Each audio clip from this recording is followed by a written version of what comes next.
보이고 자주 봐요. 매주 보고 특별히 저 멀리서 또 이렇게 먼 스케줄을 마다하고 이 자리에 함께해준 우리 귀한 지체들도 있습니다. 오늘 동기 집회 뭐 찬양도 너무 좋았는데 특송하는데 선후배가 어우러져서 이렇게 또 하나님을 찬양하는 거 보니까 되게 새롭고 또 뜻깊었던 것 같아요. 오늘 동기 집회를 위해서 섬겨준 우리 01 동기, 06 동기 지체들에게도 진심으로 감사드립니다. 오늘도 우리 빌더스의 새 가족들도 많이 찾아와 주셨는데요. 너무 환영하고요. 한 가지 기쁜 소식은 이번 달 마지막 주 주일 점심에 여러분이 함께 식사 교제를 나누고 또 여러분이 환영받는 시간이 준비가 되어 있습니다. 그래서 지금 현재 새 가족분들뿐만 아니라 여러분 각 팀조에 2025년 1월부터 지금까지 등반하신 모든 분들, 그러니까 2025년 상반기 새 가족 모든 분들이 함께 어우러져서 우리 권사님이 준비해 주신 맛있는 식사를 함께 해주시는 시간이니까 기대하고 또 함께 참여해주고 하면 좋을 것 같습니다. 책에 관한 이야기로 오늘 설교를 시작을 하겠습니다. 읽어보신 지체들이 혹시 있을까 싶어요. 들어는 보셨을 것 같습니다. 한때 굉장히 유명했던 몰입이라는 책인데 외국 저자가 원래 원저예요. 칙센트미하이? 이름은 좀 어려운데 그런 외국 사람이 쓴 그 원전을 한국 사람이 좀 이렇게 각색해가지고 한국인 독자들을 위해서 번역을 했습니다. 이 책이 워낙에 인기를 얻다 보니까 이 몰입을 필두로 해서 무슨 시리즈가 막 계속 나왔어. 몰입의 즐거움, 뭐 몰입의 재발견, 뭐 이런 책들. 하여튼 이런 시리즈물로 연이어서 출간이 되었습니다. 여러분 이 책이 이야기하는 핵심은 이거예요. 뭐가 몰입이냐면 잘 들어보세요.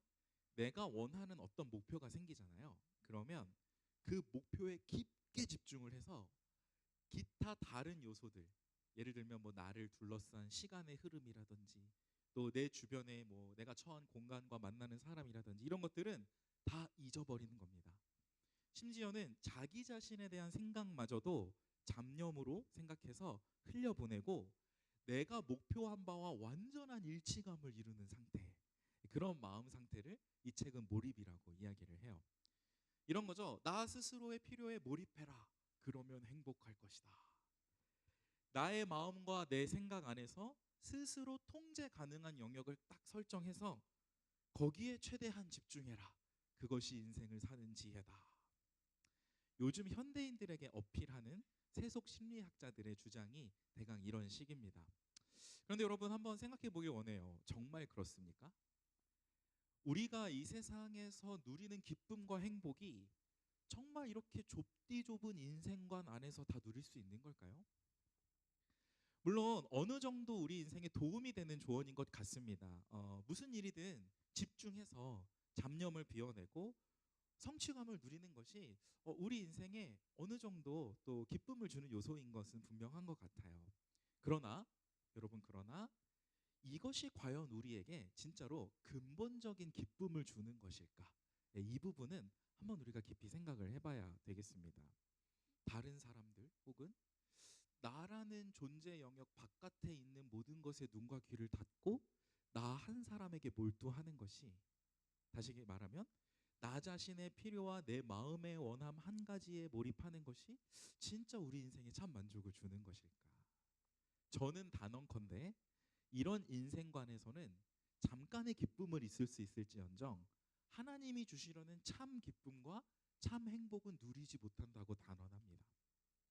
자, 여러분 오늘 본문도요 우리에게 몰입을 이야기해요. 몰입. 오늘 본문 디모데전서는 바울이 디모데에게 쓴 편지인데요. 참고로 바울은 이 디모데라는 후배를 여러분 자기 아들처럼 사랑했어요.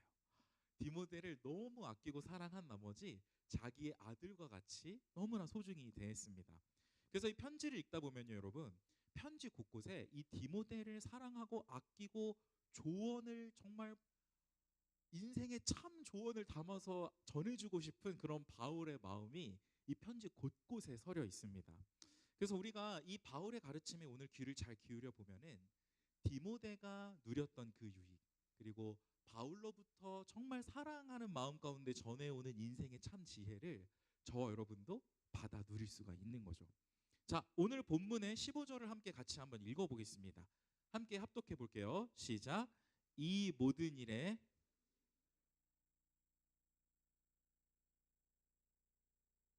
네. 오늘 본문 15절에서 바울은 전심전력하라 권면합니다. 여러분, 전심이면 전은 알겠어. 모든 심은 모든 마음. 전력은 뭡니까? 모든 힘을 다해서. 마음과 힘을 다해서 그 대상에 집중하라는 거예요. 직역을 해보면 이 원어를 직역을 해보면 나 자신의 존재를 그 자리에 두라는 표현입니다. 나의 몸이든 마음이든 내 존재의 목표가 되는 그 대상에 나 자신을 두는 거예요. 그래서 영어 번역이 조금 더 우리가 이해하기 쉬운데 여기서 바울이 말하는 전심전력은 그 목표에 푹 잠기는 겁니다. 나 자신을 그 대상에 푹 담그는 거예요. 그래서 푹 내가 잠길 정도로 고도로 마음과 생각과 힘을 다해서 그 대상을 추구하라는, 말 그대로 몰입하라는 바울의 가르침이에요. 오늘 함께 주목하고 해보고자 하는 바는, 오늘 이 하나님이 말씀하는 이 몰입은요, 여러분, 세상 심리학자들이 우리에게 말하는, 권면하는 그런 몰입과 차원이 다르다는 것입니다. 오늘 이 빌더스 귀한 이 예배의 시간, 설교의 시간에 저와 여러분이 함께 숙고해 보고자 하는 바는 이거예요. 몰입의, 바울이 말하는 몰입의 대상은 무엇이고, 바울이 오는 가르쳐주는 이 몰입을 그대로 따라하면 그 결과는 우리에게 어떻게 주어지는가. 제가 먼저 말씀드리면, 세상 사람들이 말하는 몰입과는 차원이 다른 인생의 유익을 우리가 누릴 수 있다는 거예요. 자, 따라서 우리는 오늘 이 설교를 통해서 성경이 전심전력하라고 하는 그 대상이 무엇인지 확실히 알고, 그렇게 전심전력했을 때 우리 인생에 어떠한 복이 주어지는지를 함께 숙고해 보도록 하겠습니다. 자, 일단 대상에 주목해 보겠습니다. 우리는 무엇에 전심전력을 해야 합니까? 15절에 보니까 우리가 방금 읽은 말씀인데, 이 모든 일에 전심전력하라, 이 모든 일에 몰입을 하라는 거예요. 그럼 이 모든 일이 뭘까냐는 거예요. 바울은 디모데가 어떠한 일에 전심전력하기를 원했을까라는 것입니다. 그것은 다름 아닌 말씀과 기도예요. 우리 오늘 편지의 4절과 5절의 말씀인데요, 한번 같이 읽어보도록 합니다. 시작. 하나님께서,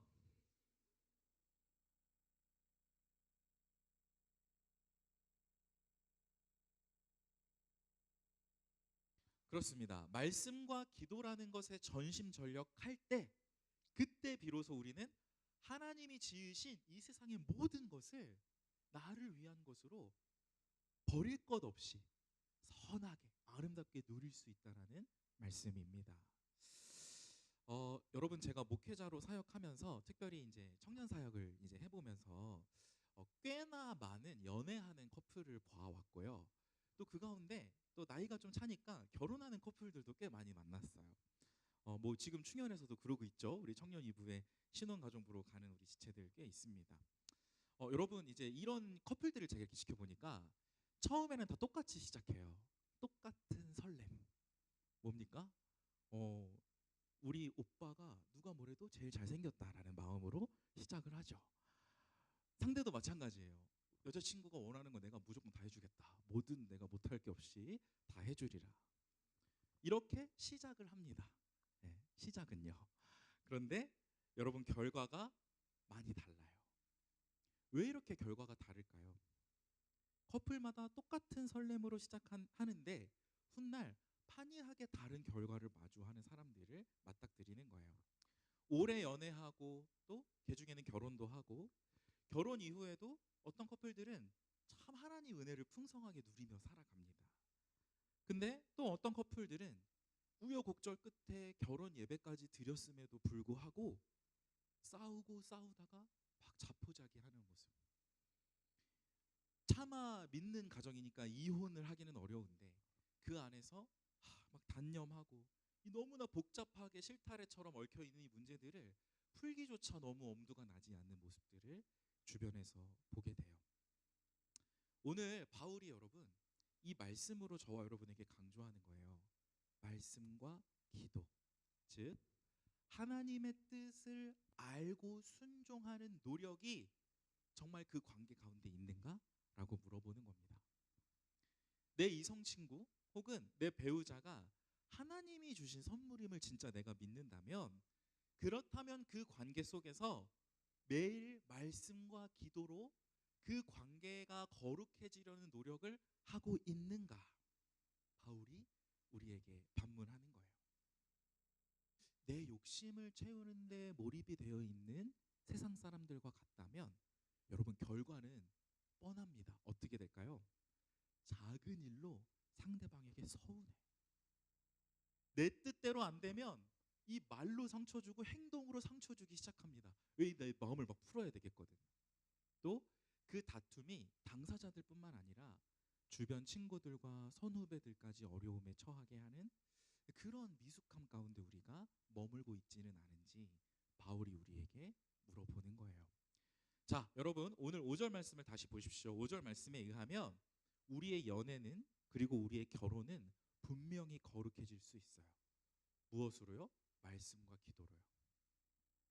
하나님 말씀에 중점을 두고 상대를 바라볼 때, 그리고 나의 욕심이 아니라 주님의 뜻이 이 관계 가운데 이루어지기를 기도할 때, 그렇게 되면 그 관계의 중심이 하나님이고요. 그래서 이 연애는, 이 결혼은 세상 가장 큰 하나님의 선물로 누릴 수가 있는 것입니다.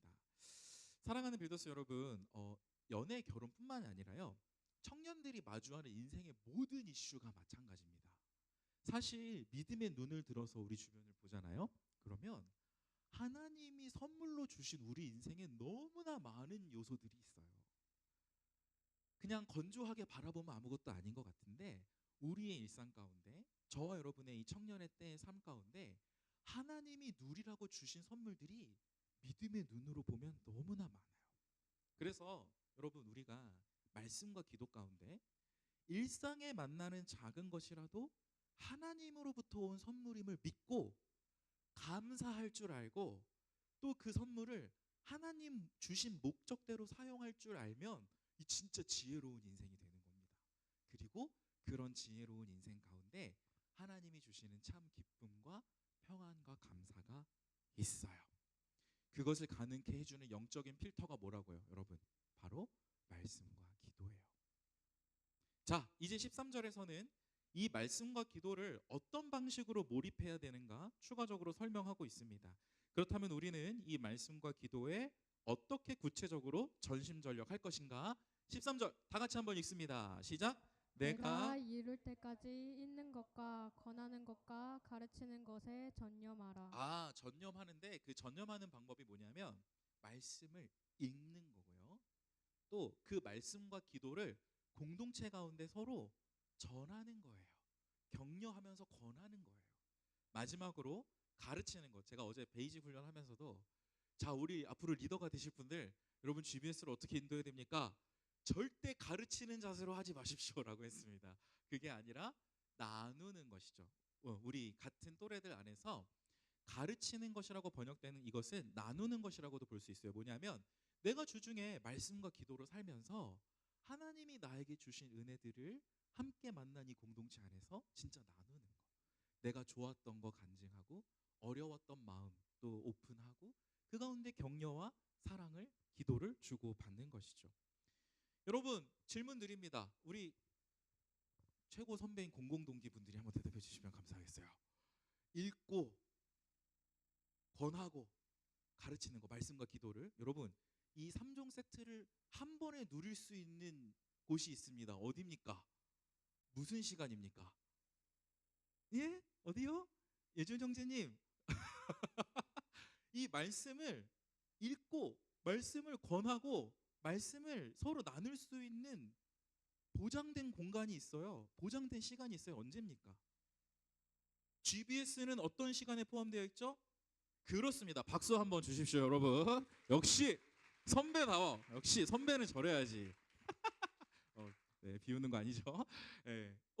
그래서 여러분, 예배를 우리가 왜 항상 기억하고 성수해야 되는가, 왜 지켜야 하는가를 생각해 보면 전심전력하라고 하신 그 바울의 말씀, 그 말씀과 기도가 보장돼 있는 시간이거든요.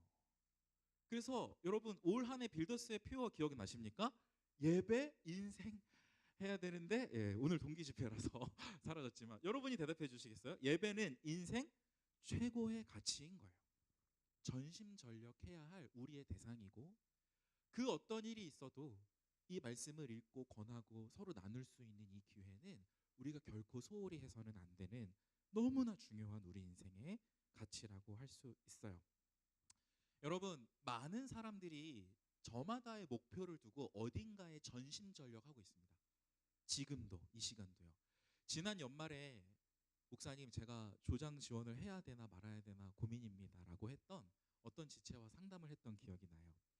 본인이 두 가지 마음이 다 있는 거예요. 어떤 첫 번째 마음은 뭐냐면 진짜 믿음 안에 성장하고 싶어서 조장으로 섬기고자 하는 소망이 있었어요. 그런데 또 한편으로는 올해 7, 8월 즈음에 너무나 중요한 시험을 앞두고 있어서 이 분초를 아껴가면서 사활을 걸고 공부를 해야 한다는 것이 그 지체의 고민이었습니다. 저도 이해합니다. 여러분이 준비하는 취준이나 시험들이 정말 최선을 다해야만 자 여러분 보니까 진짜 극기에 가까운 노력을 해야만 성과가 주어지는 이 세대를 여러분이 살고 있는 것 같아요. 그래서 제가 한편으로 너무 마음도 안타깝고 정말 여러분을 위해서 기도합니다. 저 또한 입시 때부터 그런 치열한 청년의 때를 지나오기도 했고요. 근데 제가 드리고 싶은 말씀은 뭐냐면 그럼에도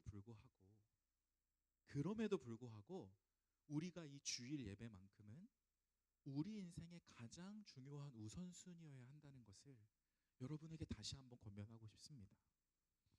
아무리 중요한 시험인들, 아무리 어려운 인생의 고비 앞에 놓여 있든 우리 인생이 거룩해 되고 매주 올바른 우리 인생의 방향으로 재설정되는 이 예배만큼은 여러분 제가 양보할 수가 없겠더라고요.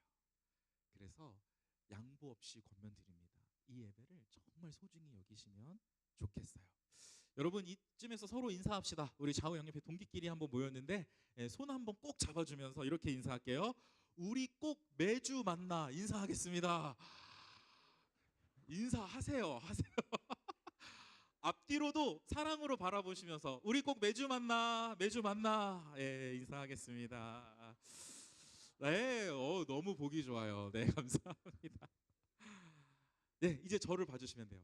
사랑하는 여러분, 일주일에 한 번 이 예배가 바로 서면요, 그 다음에 주중 생활까지 우리의 말씀과 기도가 풍성해질 수 있어요.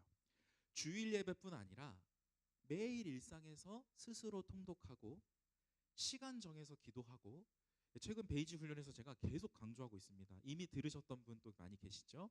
매일의 우리의 삶이 풍성해지는 비결은 성경 통독 하루 20분, 기도 10분 해서 뭐라고 부릅니까? 2010이다? 그런 거죠. 2010을 기억하시면 돼요. 이 숫자를. 내가 시간을 내서 보는 그 성경 통독 시간 20분, 내가 나의 노력을 들여서 기도하는 시간 10분. 이게 우리 모두의 일상이 된다면 참 좋을 것 같습니다. 최근에 좀 구설수가 있긴 했는데 그리고 올 시즌 좀 부진하긴 했는데 여러분 그래도 아직까지는 대한민국 최고의 스포츠 스타는 누굽니까? 그래도 손흥민이죠. 그래도 손흥민이에요.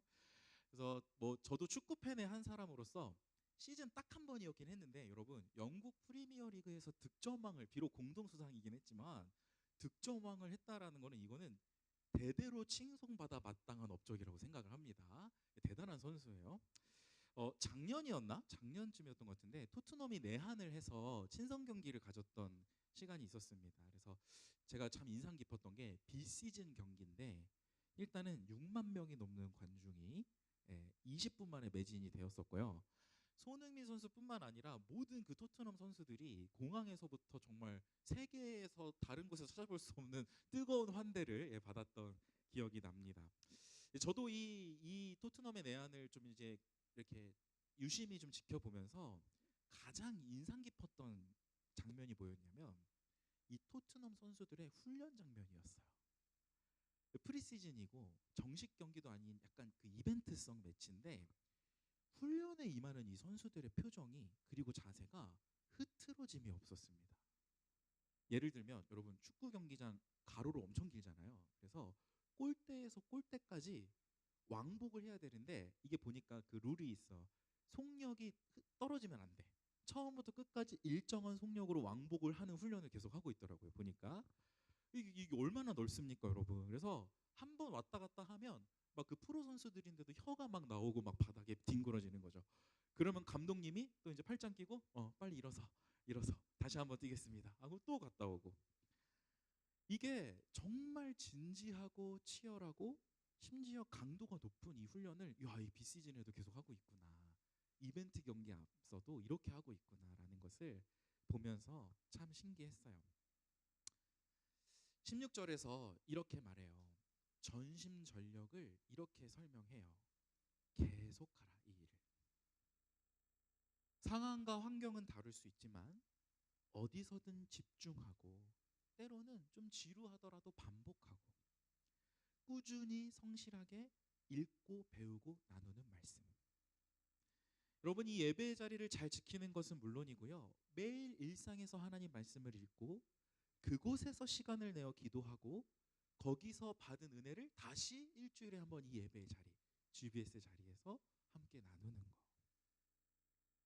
마치 운동선수가 지루해도 조금 힘들어도 반복적으로 훈련하듯이 매일 때를 놓치지 않고 이렇게 말씀과 기도를 통해서 하나님이라는 대상에 몰입하라는 바울의 권면입니다. 자, 이제 오늘의 마지막 구절을 함께 읽을 텐데요. 이렇게 우리가 말씀에 몰입하면 말씀과 기도를 통해서 하나님께 집중하면 그런 인생 가운데 어떠한 결과가 주어질까요? 주님이 우리에게 어떠한 선물을 주시려고 이것을 당부하시는 걸까요? 전심전력의 결과는 바로 이것입니다. 12절과 15절 함께 읽을게요. 시작.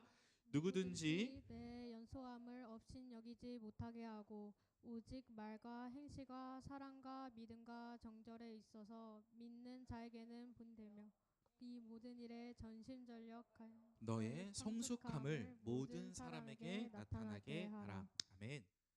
말씀과 기도에 최선을 다하면요, 그 결과는 성숙입니다. 그리고 그런 나의 성숙은요, 여러분 모든 사람에게 나타난대요. 모든 사람. 교회 공동체의 다른 지체들에게도 본이 되어서 나타나고요. 또 일상에서 하나님 나라를 사는 여러분의 그 인생을 통해 여러분 주변에 만나는 모든 사람들에게 하나님 나라 복음이 전파됩니다. 여러분 제가 늘 말씀드리지만 바울은 공동체를 늘 염두에 두고 자신의 가르침을 우리에게 주고 있어요. 내가 받은 구원이 나 혼자만 받고 누리고 만족하는 구원이 아니라는 거예요. 구원받은 이후에도 말씀과 기도로 성숙해가는 인생은 반드시 공동체 안에 다른 지체들에게 건강한 자극을 줍니다. 12절 말씀처럼 하나님 덕분에 달라진 내 언어, 내 말, 이전과 달라진 나의 행실, 전심전력하여 배우고 본받았던 그 예수님의 성품이, 그 사랑이 나의 성품이 되고, 또 이 세상을 보면 쾌락으로 절여져 있고 너무나 타락한 세상인데 이 문화 안에서도 절제하고 인내할 줄 아는 사람, 말씀과 기도 가운데 그런 사람은 누구나가 바라보고 본받고 싶은 여러 사람의 본이 되는 거예요. 그러니 여러분 우리 빌더스는요 서로에게 정말 소중한 존재들입니다. 말씀과 기도를 통해 나 혼자 성숙하는 게 아니고 그 성숙이 서로에게 본이 되고 선한 동기부여가 되는 그런 공동체. 이런 아름다운 선순환이 우리 빌더스에 차고 넘치기를 간절히 소망합니다. 말씀을 마칩니다. 지난주부터 계속 하나님 나라를 주제로 여러분과 말씀을 나누고 있어요. 지난주에는 하나님 나라를 살아내는 한 가지 질문이 있다고 했습니다. 그거를 기억하고 살아낼 때 거기가 하나님 나라가 돼요. 뭐냐면 왕이신 하나님, 지금 이 순간 나에게 무엇을 원하십니까? 이 질문이었죠. 이 질문이